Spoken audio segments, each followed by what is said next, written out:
Hello and welcome to Lorbek Luxury Cars. I'm Harry, and on this edition of the Friday Drive, given the diligence and effort that everyone in the country's gone to maintain social distancing and stay indoors during lockdown, it looks like this Friday, well, by the time you're watching this, you'll already know what the answer is, but at the time of filming, we're still not entirely sure what the answer is going to be. But it looks like that the lockdown laws might be lifted. Now, we know it's all good and well to be able to take these cars around the showroom to see what they're like, but to truly understand what these cars really like to drive, we really need to get them out on the open road and stretch their legs. So, for this edition of the Friday Drive, we're going to go through a few of the cars that we either didn't get the chance to film before lockdown, have come in since lockdown started, and cars which we've just neglected to film over the past. So let's start with this car that we've got right here. So what you can see here is a Dodge Challenger Demon SRT. Now, what is so special about this? Well, there's a lot of things that are special about this car, so I'm only going to mention a few. But the headline features of this car, when this was released, this was the fastest production car to 100 kilometers per hour, the fastest production car to do the quarter mile, and as a bit of a fun feature, under full acceleration, this car can actually lift its front tyres off the road. I'll be excited to actually try and do that in this thing, but apparently you need a different tyre kit, which we just so happen to have to do it. So we might not actually get the front wheels off. But anyway, next car, we have our 2018 Ford Mustang Rouge Jackhammer Edition. Now, what are the headlines with this? Well, Jackhammer, it gives you a bit of a sense that under the bonnet is not the standard fair 5-litre V8. This is a supercharged 750 horsepower car. And with over $65,000 in options, this is a serious bit of kit.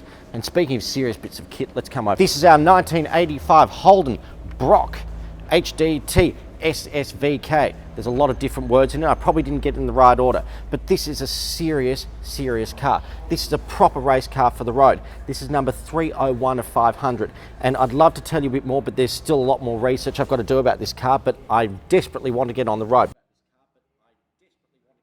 But last year we did the VL Walkinshaw, and that was a lot of fun to do. So I'm really looking forward to getting this car out on the road. It's been sitting here teasing me for a long time. But anyway, that's something to look forward to. And keeping in line with the whole Holden theme, we're going to step over here.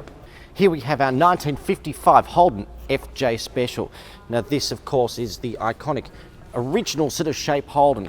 But being a 1955, it's got a few more updates to the very, very original one. And this car, as you can see, is in spectacular condition. It's fully restored, and it's purported to be a one family owner from new. It was handed down in the generations, which makes this absolutely exceptional. And when we talk about full restorations, you usually associate it with ratty old cars, but this car has been lovingly looked after its whole life and has simply been kept in the condition which was always intended. It's a car that's absolutely been loved all its life, and the next owner will definitely love it, and it's a car that's on the rise. So there's a good chance this car won't be here by the time I get round to filming it. Last on the list, and a car that I was actually going to film just before lockdown happened, is this, our 2012 Ferrari FF. Now, what's special about the FF? Well, Ferrari aficionados will know that this is the first four-wheel drive Ferrari ever built, which means it is a truly all-occasion Ferrari. And with the big boot and 4 extra seats, for a Ferrari owner, it's the most ruthlessly practical car they've ever made. But with the V12 engine up the front, it still goes like a Ferrari should. It's a great combination, and one I'm very much looking forward to driving. So let's hope for some good news this Friday, or today, or if you're watching in 2 years' time, you've probably forgotten about coronavirus. Fingers crossed that some of these restrictions get lifted and we're able to take out a few of these cars and do a proper Friday drive. So let us know which of these 5 cars you'd like us to film first most. And all going to plan, next week we're going to be able to show you a car that we filmed just before lockdown. A really special car filmed in a really special location. And as always, we'll see you next week.